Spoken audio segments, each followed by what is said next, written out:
Hi guys, আমি শুভ আপনার সামনে নতুন একটা ভিডিও নিয়ে হাজির হলাম।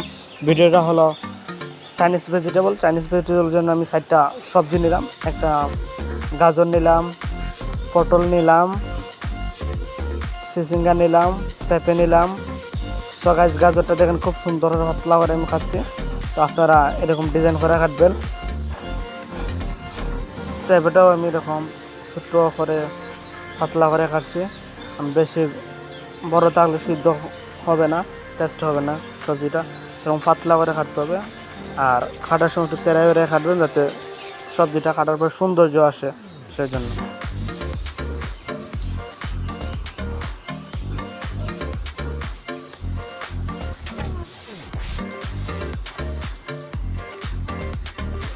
সো গাইজ, এখন আমরা সবজিটা সিদ্ধ দেবো। তার জন্য আমরা একটা কড়াই নিলাম, কড়াইয়ের মধ্যে পানি নিলাম। পানিটা হিট হলে আমরা সবজিটা দেবো। সবজিটা হাফ বয়েল করতে হবে। তো আমার পানিটা হিট হয়েছে, এখন আমি সবজিটা দিলাম।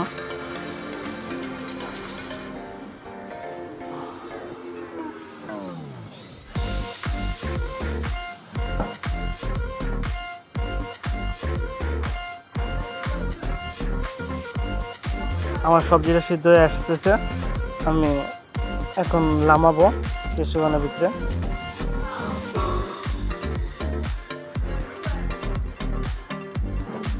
আপনারা দেখবেন হাত দিয়ে একটু টিপা দিয়ে সিদ্ধটা কীরকম হয়েছে। আবার বেশি সিদ্ধ হবে না, হাফ বয়েল যেটা বলে, এরকম হাফ বয়েল রাখতে হবে। তো আমার সবজিটা সিদ্ধ হয়ে গেছে, এখন আমি নামাবো। তার জন্য একটা জালি নিচ্ছি, জালির মাঝে দিব, ডাললাম।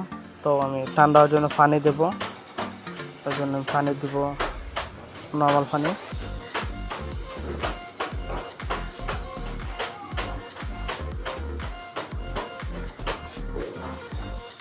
তো আপনারা চাইলে ফ্রিজে রাখতে পারেন সবজিটা।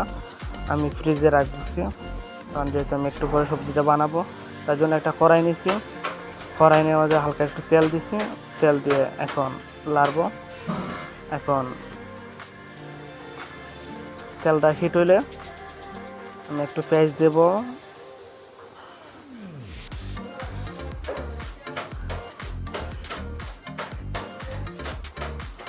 আস্তে আস্তে লাড়বো। পেঁয়াজটার ব্রাউন কালার আনবো। এখন চিকেন দিলাম, বলের চিকেন।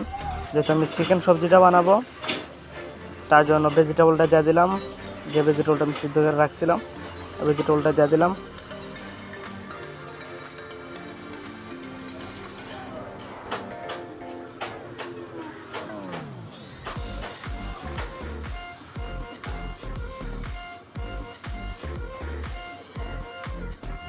আমি লবণ দিলাম পরিমাণ মতো।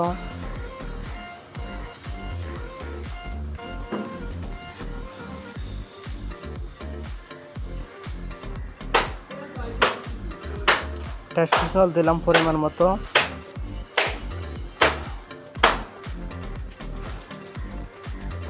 এখন আমি নাড়বো।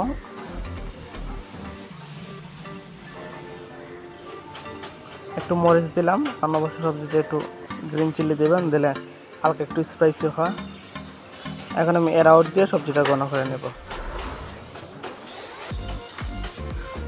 এরাউট বললেন বা কর্নফ্লাওয়ার বলেন, আপনারা যে কোনো একটা দিয়ে সবজিটা ঘন করে নেবেন। সো গাইস, আমার সবজিটা হয়ে গেল। এখন পরিবেশন করব। তাই জন্য আমি একটা ডিশ নিচ্ছি। দেখেন কত সুন্দর সবজি হয়েছে। সো গাইস, আমার চ্যানেল নতুন হয়ে থাকলে চ্যানেলটাকে অবশ্যই সাবস্ক্রাইব করবেন। পাশে থেকে আমার আইকনটা অবশ্যই অন করে দেবেন, যাতে পরবর্তী ভিডিও নোটিফিকেশনটা আপনি পাইতে পারেন।